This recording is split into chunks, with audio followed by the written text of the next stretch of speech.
Hello friends, வணக்கம் and welcome to சஞ்சயம்மா சமையல். இன்றைக்கி நம்ம வந்து ஒரு பேசிக்கான சாக்லேட் ஸ்பாஞ்ச் கேக் எப்படி பண்ணுறதுன்னு பார்க்க போகிறோம். அதுவும் குக்கரில் நம்ம எப்படி பண்ணுறதுன்னு சொல்லிட்டு வீடியோவில் பார்க்கலாம் வாங்க.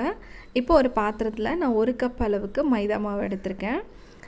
அதுக்கப்புறம் வந்து அது கூடயே வந்து 1/4 கப் அளவுக்கு கொக்கோ பவுடர், 1 ஸ்பூன் அளவுக்கு நான் வந்து இன்றைக்கி பேக்கிங் பவுடர் சேர்த்துக்கிறேன், 1/4 ஸ்பூன் அளவுக்கு பேக்கிங் சோடா. இவ்வளோத்தையும் சேர்த்துட்டு இதை நம்ம நல்லா சலித்து எடுத்துக்கணும். இதில் ஏதாவது கட்டிகள் எதுவும் இருக்கும், அதனால் இந்த மாதிரி நம்ம ஒரு சல்லடை வச்சு இதை சலித்து ஒரு ஓரமாக வச்சிடலாம். இதுக்கப்புறம் இதை நல்லா மிக்ஸ் பண்ணிக்கோங்க.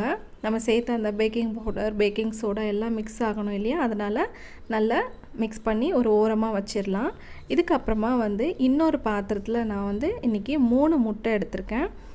3 முட்டையை இந்த மாதிரி நல்லா உடச்சி சேர்த்துக்கலாம். முட்டை சேர்த்ததுக்கப்புறமா இன்றைக்கி நான் 1 ஸ்பூன் அளவுக்கு வெனிலா எசன்ஸ் இருக்கு இல்லையா, அது சேர்த்துக்கிறேன்.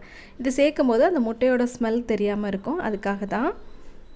அதுக்கப்புறமா வந்து 1 கப் அளவுக்கு பொடி பண்ண சர்க்கரை, இந்த 3த்தையும் சேர்த்துட்டு இதை நல்லா நம்ம வந்து பீட் பண்ணணும். இப்போ நம்ம வந்து பீட் பண்ணும்போது நம்மளோட முட்டை வந்து மஞ்சள் கலரில் இருக்குது.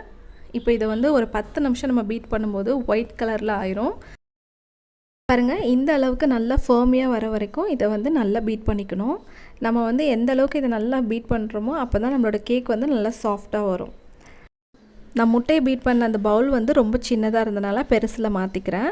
இப்போது கரெக்டாக எந்த ஒரு ஃப்ளேவருமே இல்லாத 30 ml அளவுக்கு எண்ணெய் சேர்த்துக்கோங்க. நான் வந்து கோல்டு வின்னர் இருக்கு இல்லையா, அது சேர்த்துட்டு இப்போ வந்து இதை லைட்டாக நம்ம வந்து மிக்ஸ் பண்ணி விட்டுக்கலாம். அந்த எண்ணெய் வந்து நல்லா மிக்ஸ் ஆகணும். இதுக்கப்புறமா நம்ம மிக்ஸ் பண்ணி வச்சுருக்கிற இந்த ட்ரை இன்க்ரீடியண்ட்டை வந்து கொஞ்சம் கொஞ்சமாக போட்டு நம்ம வந்து ஒரு ஒயர் விஸ்க் வச்சு நல்லா இந்த மாதிரி கலந்து விட்டுக்கலாம். ரொம்ப ஃபாஸ்ட்டாக நம்ம வந்து கலந்து விடக்கூடாது. கொஞ்சம் சாஃப்டாக மெதுவாக வந்து கொஞ்சம் கொஞ்சமாக போட்டு கலந்துக்கோங்க. கலந்து விடும்போது நம்ம வந்து ஒரு 60 ml அளவுக்கு காய்ச்சி ஆற வச்சுனா பாலை வந்து கொஞ்சம் கொஞ்சமாக சேர்த்து இது கூட சேர்த்து நம்ம கலந்துக்கணும். பால் வந்து சூடான பால் சேர்க்கக்கூடாது. நம்ம கேக் பண்ண போகிறோம் அப்படின்னாலே முதல்ல பாலை வந்து காய்ச்சி நல்லா ஆற விட்டுருங்க. கரெக்டாக 60 ml அளவுக்கு பால் சேர்த்துக்கணும். 30 ml அளவுக்கு ஆயில், 60 ml அளவுக்கு பால் சேர்த்துக்கோங்க. இப்போ நம்ம அந்த ட்ரை இன்க்ரீடியண்ட் எல்லாத்தையுமே கொஞ்சம் கொஞ்சமாக போட்டு இந்த பாலையும் மிக்ஸ் பண்ணி நம்ம வந்து நல்லா கலந்துக்கணும். இப்போ நம்ம மிக்ஸ் பண்ணி வச்சா எல்லா மாவையும் இது கூட சேர்த்து நல்லா கலந்தாச்சு.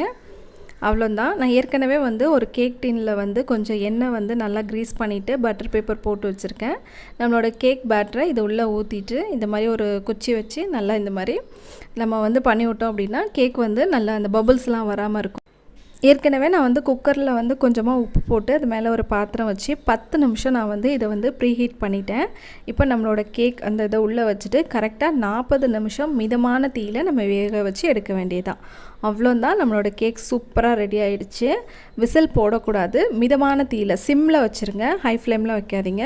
போட்டவே இல்லை, கேக் வந்து நல்லா வெந்துருச்சு. அவ்வளோதான். பாருங்களேன், நம்மளோட சூப்பரான சாஃப்டான கேக் ரெடி ஆகிடுச்சு. இதுதான் நம்ம பிளாக் ஃபாரஸ்ட் கேக்குக்கெலாம் பேஸ் கேக்காக நம்ம யூஸ் பண்ணுறது. இதை வச்சு நம்ம வந்து கட் பண்ணிவிட்டு லேயராக கட் பண்ணிவிட்டு கேக் ரெடி பண்ண வேண்டியதுதான். அவ்வளோதான். இதை நம்ம நார்மலாக கூட சும்மா கட் பண்ணி நம்ம சாப்பிட்லாம், நல்லா தான் இருக்கும். அவ்வளோதான், நம்மளோட ஒரு பேசிக் சாக்லேட் கேக் ரெடி ஆகிடுச்சு. ரொம்ப சாஃப்டாக இருக்கும் இந்த கேக்கு. நீங்கள் ஃபர்ஸ்ட் டைம் கேக் பண்ணால் கூட இதே மெத்தடில் அளவுகளை மாற்றாமல் செய்யுங்க, ரொம்ப பர்ஃபெக்டாக வரும். இந்த சேனலை இன்னும் நீங்கள் சப்ஸ்கிரைப் பண்ணாமல் பார்க்குறீங்கன்னா மறக்காமல் சப்ஸ்கிரைப் பண்ணி பாருங்கள். பக்கத்தில் இருக்க பெல் பட்டனையும் கிளிக் பண்ணிக்கோங்க. அப்போ தான் அடுத்தடுத்து போடுற வீடியோஸ்லாம் நோட்டிஃபிகேஷனில் வரும். இவ்வளோ நேரம் இவ்வளோ பொறுமையாக இந்த வீடியோவை நீங்கள் பார்த்ததுக்கு நன்றி.